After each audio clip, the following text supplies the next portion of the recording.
عام طور پر لوگوں کا جو تصور ہوتا ہے وہ ہم بیان کرنا چاہتے ہیں، اور وہ بھی حضرت بانی جامع نظامیہ شیخ الاسلام امام انوار اللہ فاروقی رحمۃ اللہ علیہ کی تحریرات کی روشنی میں عرض کر رہے ہیں۔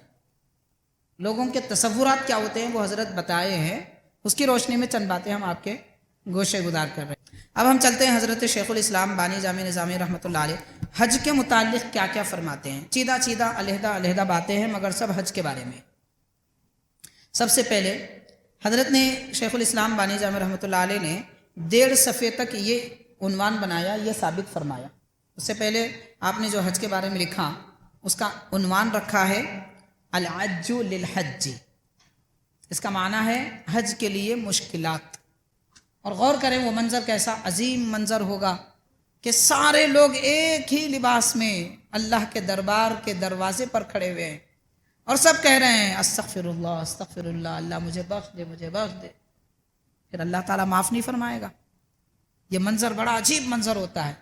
اس لیے پیارے آقا صلی اللہ علیہ وسلم نے فرمایا میدان عرفات میں کھڑے رہ کر بھی اگر کوئی یہ سوچے اور یہ تصور کرے کہ میری مغفرت نہیں ہوئی تو اس سے بڑا گناہگار کوئی نہیں ہے۔ غور کیجئے، اس کے بعد سجدہ ریز ہو جاتی ہے، سارے لوگ چلے جاتے ہیں، عرض کرتے ہیں پروردگار تو بڑا رحم والا ہے، کرم والا ہے، تیری بندی رابعہ بصری اکیلے تنہا جنگل میں ویرانوں میں رہ گئی ہے اور اس کی سواری مر چکی ہے، کیا تجھے یہ پسند ہے کہ تیری بندی جو تیرے حج کے ارادے سے نکلی ہے بے یار و مددگار پڑی رہے؟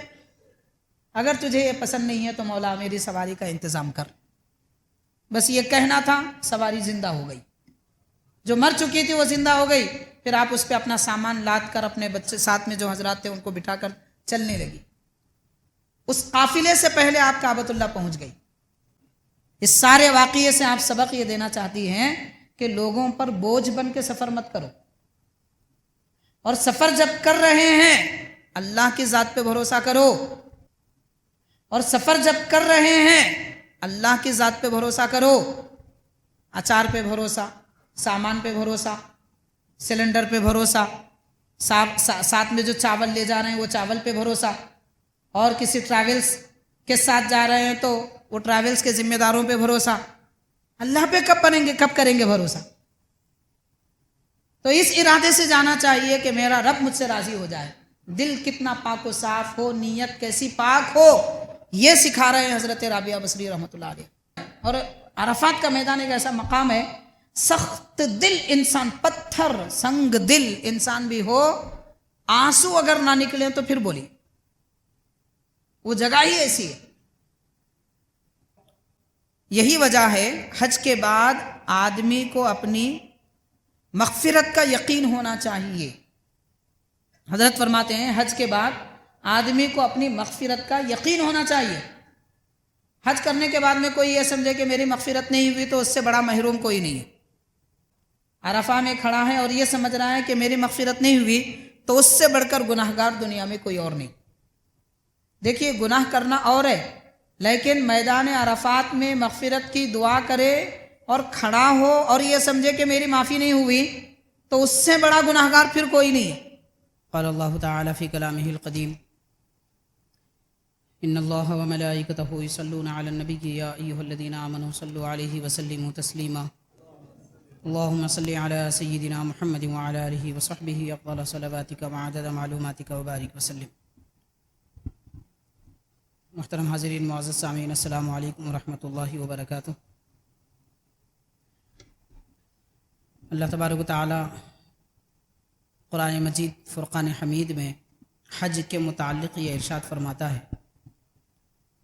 وَأَذِّن فِي النَّاسِ بِالْحَجِّ يَأْتُوكَ رِجَالًا وَعَلَى كُلِّ ضَامِرٍ يَأْتُونَ مِنْ كُلِّ فَجٍّ عَمِيقٍ۔ صدق اللہ العظیم۔